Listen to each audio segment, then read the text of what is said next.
দাড়ি রাখলে বালা বউ পাইতা না। না আমরা বইয়ে বইয়ে সিরিয়া না সবাই, আমনে না খেল বালা বউ পাইছেন। আমরা হুজুররা বসে বসে আপনি কি বনে না খাই হুদা? কি বলেন আপনি এগুলো?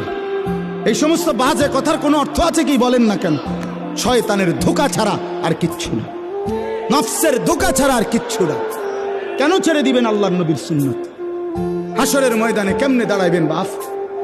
নবীজি সাল্লাল্লাহু আলাইহি সাল্লাম জিজ্ঞেস করবে, উম্মত 23টা বছরে আমি তোর কাছে ইসলাম বুঝাবার জন্য পিঠটা ঝাঁঝরা করে ফেলেছি তায়েফের পাথরের আঘাতে। আমি পেটে 2টা পাথর বাঁধছি ক্ষুধার কষ্টে। আমি দান দান শহীদ করেছি উহুদের ময়দানে। আমার এত কষ্ট, এত রক্ত, আমার এত চোখের পানি, আমার দিবারাত্রির এত কান্না, বিনিময়ে তুমি এটা কি নিয়ে আসলে? তখন কি বলবেন? কি বলবেন বাবা?